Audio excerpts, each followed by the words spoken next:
Assalamualaikum warahmatullahi wabarakatuh.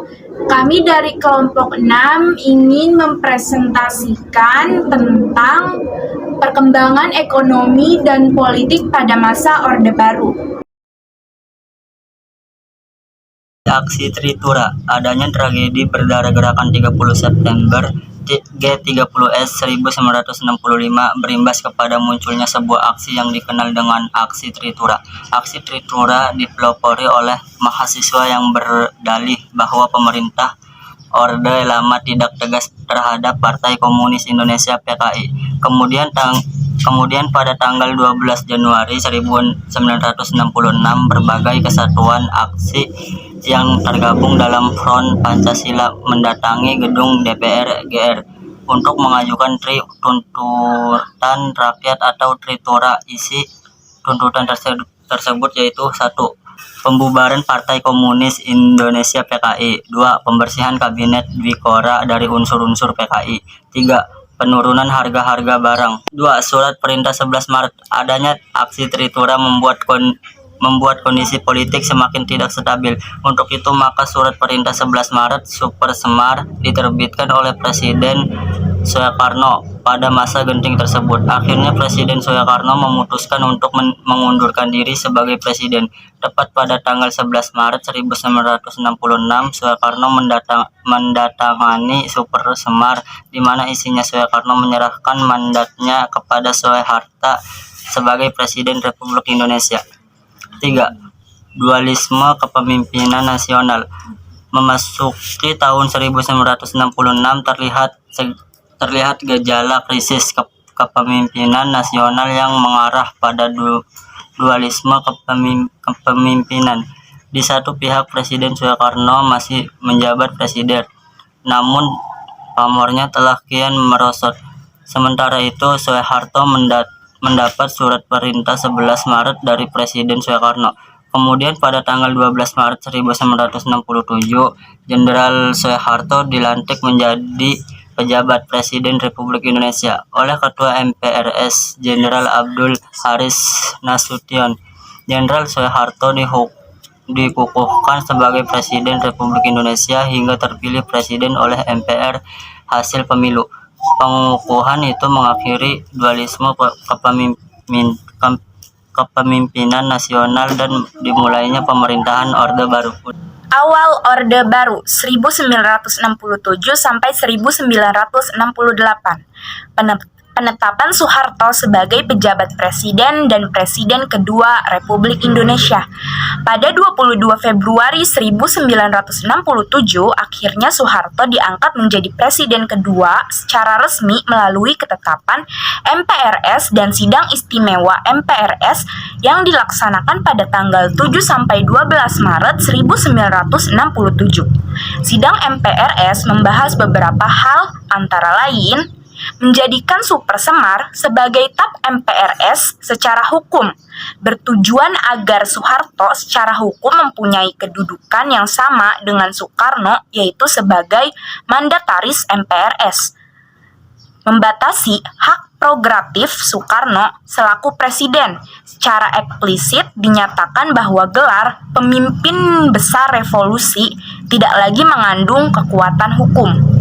Stabilitas politik dan keamanan sebagai dasar pembangunan. Awal Orde Baru merencanakan berbagai konsep pembangunan nasional yang berpotensi pada kesejahteraan masyarakat. Dalam melaksanakan pembangunan nasional, maka dibentuklah Kabinet Pembangunan 1 pada tanggal 6 Juni 1968. Isi Kabinet Pembangunan 1 antara lain sebagai berikut. 1. Menciptakan stabilitas politik dan ekonomi sebagai syarat mutlak berhasilnya pelaksanaan rencana pembangunan 5 tahun atau replika, dan pemulihan umum atau pemilu. 2. Menyusun dan merencanakan replika. 3.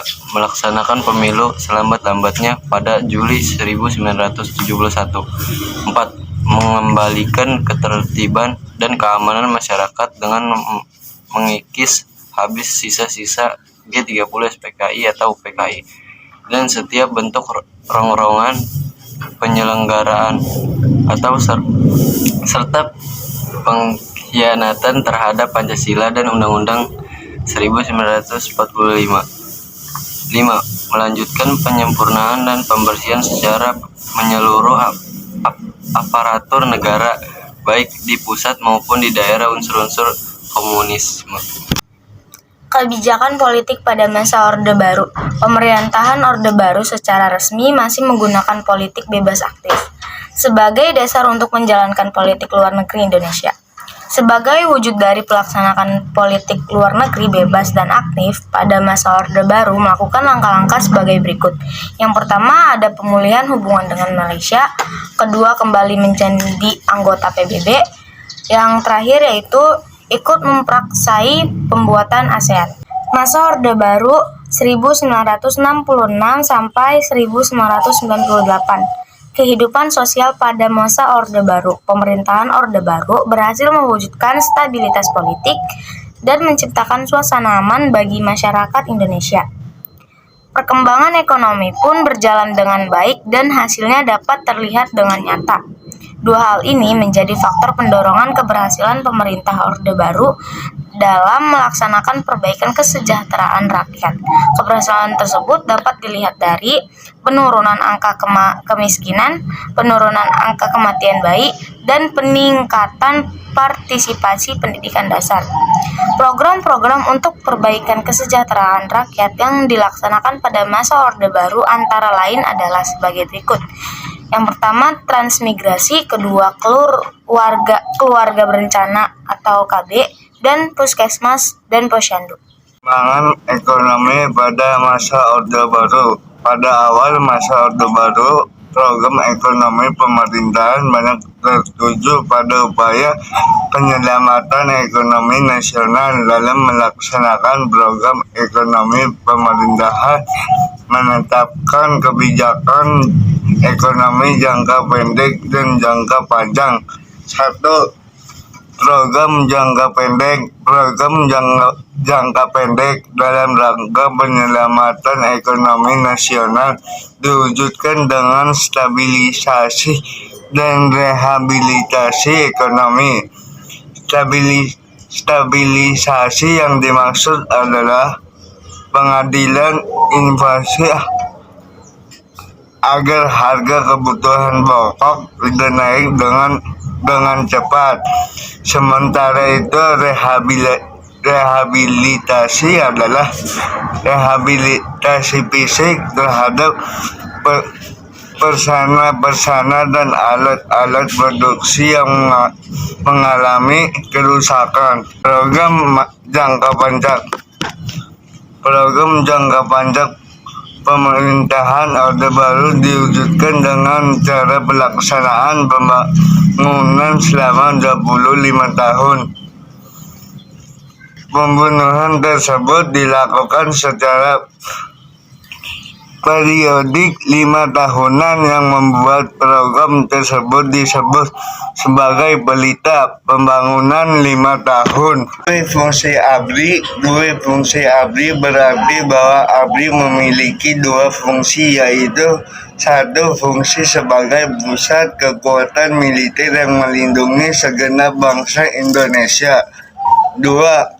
Fungsi kekuatan sosial yang secara aktif melaksanakan kegiatan-kegiatan pembangunan nasional. Melalui dua fungsi yang peran ganda ini, ABRI diizinkan untuk memegang jabatan dalam pemerintahan termasuk wali kota, pemerintahan provinsi 2% dan jabatannya lainnya setelah berakhirnya masa kepemimpinan Orde Baru. Dua fungsi ABRI memulai dihapuskan. Penyederhana partai politik. Pada masa Orde Baru, pemerintahan melakukan penyederhanaan dan penggabungan fungsi partai-partai politik menjadi 3 kekuatan sosial politik. 3 partai berdasarkan kekuatan sosial politik itu adalah sebagai berikut. 1. Partai Persatuan Pembangunan atau PPP yang merupakan gabungan dari NU, Permusi, PSLL, dan PERTI. 2. Partai Demokrasi Indonesia atau PD yang merupakan gabungan dari PNI, Partai Katolik, Partai Mubah atau PKI dan Parkindo.